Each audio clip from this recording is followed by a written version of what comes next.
Assalamualaikum. Thanks for joining me this Sunday. I'm Ras Adibarazzi and these are tonight's headlines. Tragic road accident claims the lives of a mother, her unborn child and brother-in-law. Auditor General reveals Jolo's name was removed from 1MDB final audit report.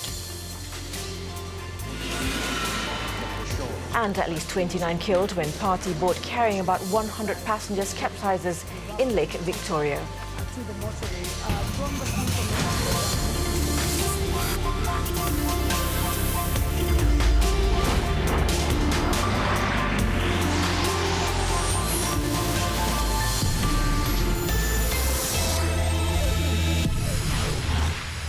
Hello, it's good to see you again. We begin tonight's bulletin with this tragic story in Qatar. 3 lives were lost when a pregnant woman, the baby in her womb, as well as her brother-in-law were killed in a road accident today.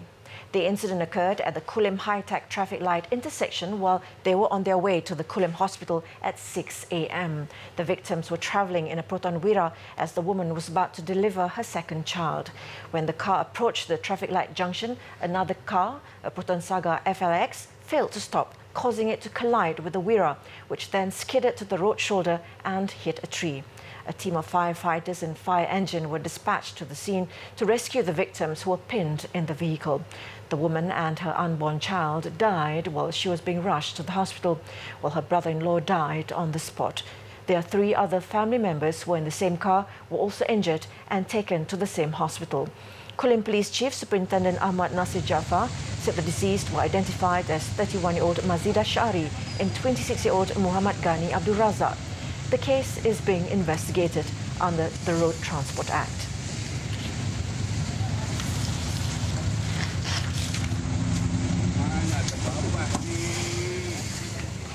In Hulu Selangor, a man was killed when a trailer ploughed into a motorcycle convoy and a Proton Exora on the North-South Expressway near Lembah Beringin today. 6 others, including 3 women, were also seriously injured in the accident that took place about a kilometre before the Tanjung Malim exit. Selangor Fire and Rescue Department Deputy Director of Operations Muhammad Rizal Buang said they received a distress call on the incident at 10:33 a.m. 13 officers and personnel with 2 fire engines from the Kuala Kubu Baru and Tanjung Malim fire stations were deployed to the scene. Prior to the fatal accident, several of the motorcycles had been involved in a collision and were moved to the emergency lane. The driver of the MPV also stopped to assist the victims. However, the trailer travelling from the same direction rammed into the motorcycles and the Exora, killing one of the motorcyclists on the spot. The injured victims were taken to the Tanjung Malim Hospital and the Sungai Buloh Hospital for treatment. The case is being investigated under the Road Transport Act. A family of 3 were killed when a fire broke out in their home at Kampung Junkon Menumbuk near Kuala Penuh, Sabah early today. The 1-bedroom wooden house was also completely destroyed in the 1:15 a.m. blaze. District Fire and Rescue Chief Awang Muhammad Sabri said the department received a distress call at 1:20 a.m. and deployed 8 firemen to the scene. The team managed to control the blaze from spreading about an hour later. Firefighters then discovered the bodies of 80-year-old Yunir Suyut and his wife Saadah Mukmin, aged 70, at the front door of the house. It was believed that the elderly couple was sleeping in the living room when the fire occurred. About 2 hours later, the firemen found the charred remains of the couple's adopted disabled son, Ismail, aged 45, inside the bedroom. The bodies of the 3 victims were handed over to the police for further action. The cause of the blaze is also under investigation.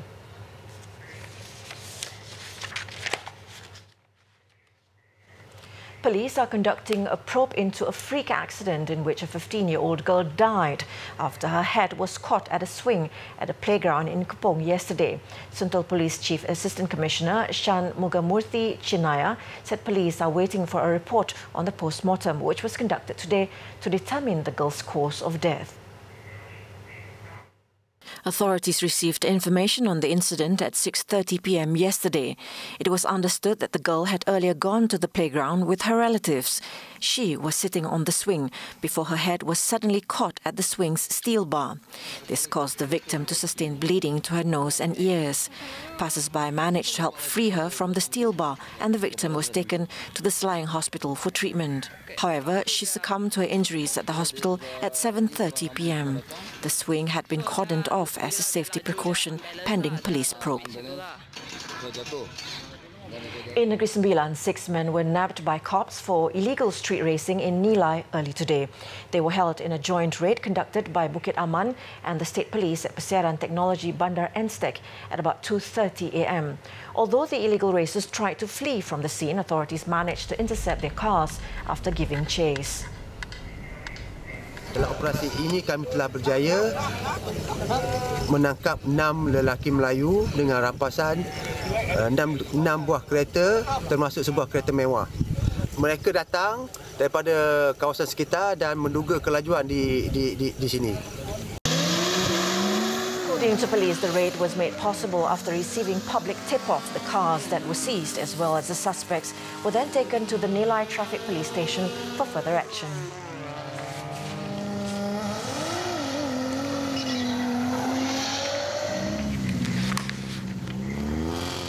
"17 Vietnamese women were among 21 people nabbed in an anti-vice raid at a night spot in Klang early this morning. The 1:30 a.m. operation was conducted by the Selangor Police Contingent Headquarters. Deputy Superintendent Muhammad Kaizam Ahmad Shahabuddin said it was not the first time the entertainment outlet was raided by authorities for employing foreign nationals as guest relations officers, GROs. Besides the Vietnamese women, 2 local and 2 other foreign nationals were also nabbed. It was learned that customers were charged 50 ringgit an hour to be entertained by the GROs. Most of them did not possess any valid travel document. The outlet also was found operating beyond the stipulated hours. All those detained were all taken to the North Klang Police Headquarters for further action.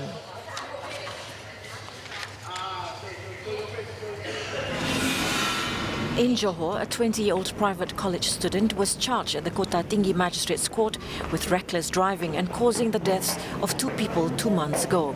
Loy Jian Cheng, however, pleaded not guilty when the charge was read to him before Magistrate Mazana Senin. The offence under the Road Transport Act provides a fine of up to 20,000 ringgit and a jail term not exceeding 10 years upon conviction. The court set bail at 6,000 ringgit with 1 surety and fixed December 11 for case mention. On September 28th, the accused in his Toyota Hilux was overtaking several vehicles on a double-line lane before his vehicle collided with a Honda City carrying 53-year-old Muhammad Basha Othman and his son, 24-year-old Muhammad Nur Shafiq. Both father and son died on the spot.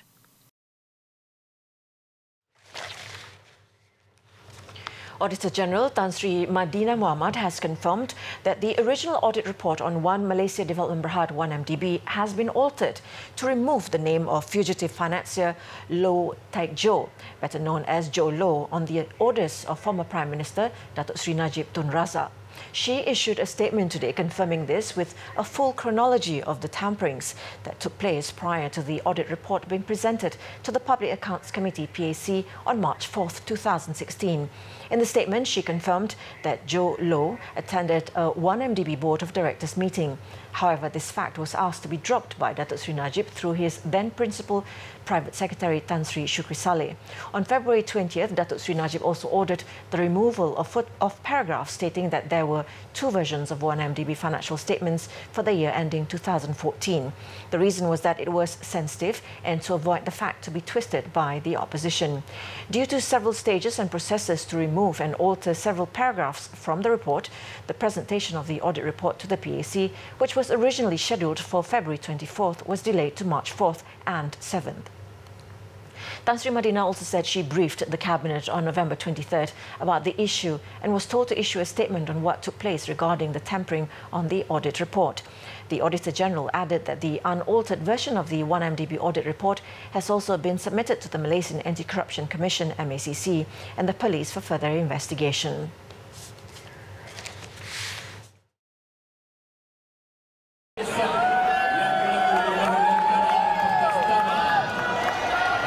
up after the break, football fan scores with marriage proposal. Details next. Don't touch that dial.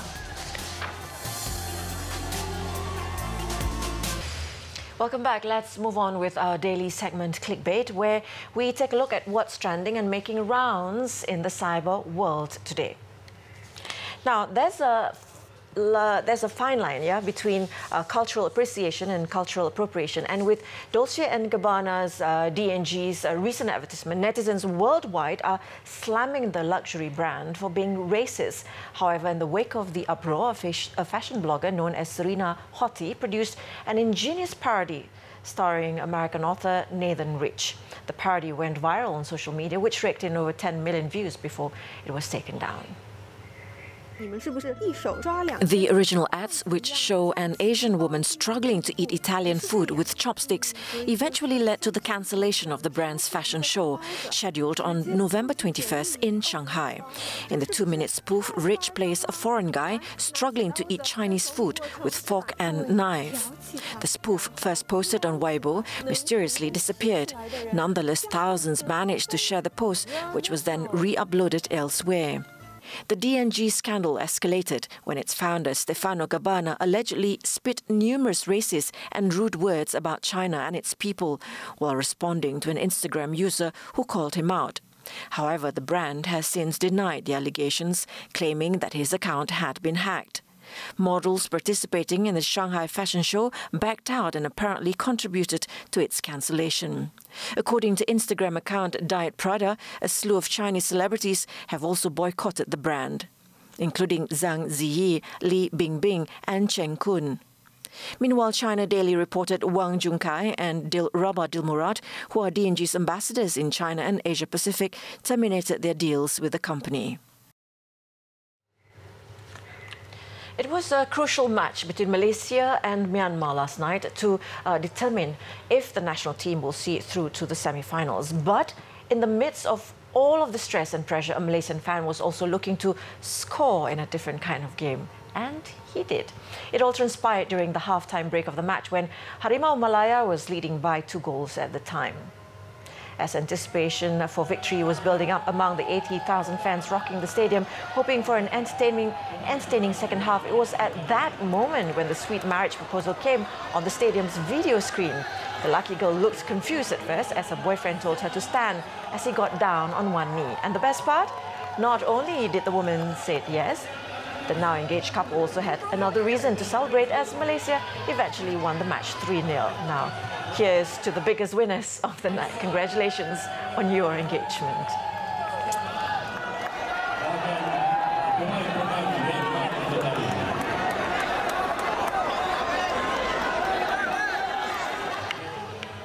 How romantic is that? Well, now updated as of 7 p.m, here are the top trending topics and searches on the internet today.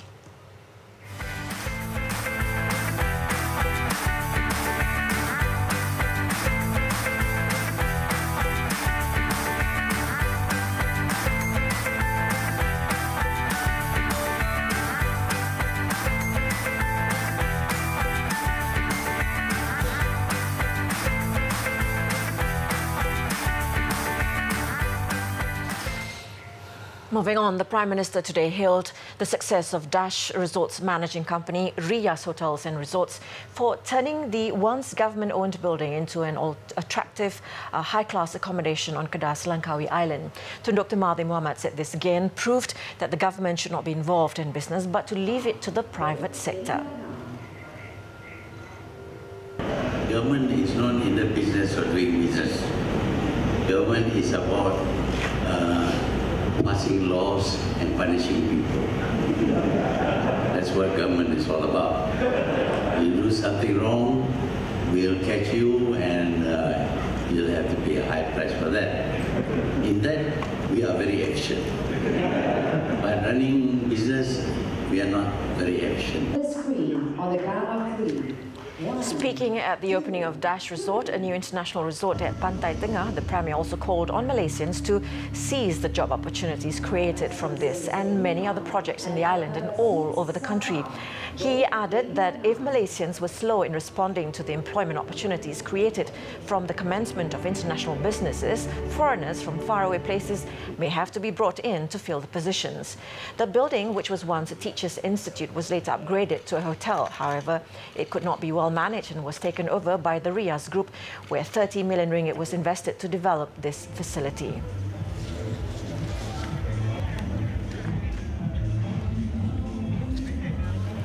Datuk Seri Dr. Wan Azizah Wan Ismail arrived in Doha last night for a three-day official visit to Qatar. The aircraft carrying the Deputy Prime Minister touched down at the Hamad International Airport at 5:45 a.m. local time. Datuk Seri Wan Azizah was met on arrival by Qatar's Assistant Under-Secretary for Social Affairs, Ghanim Mubarak Ali Al-Kuwari, and Malaysian Ambassador to Qatar, Datuk Ahmad Fadil Shamsuddin. This is her first official visit to Qatar after being appointed Deputy Prime Minister on May 21st.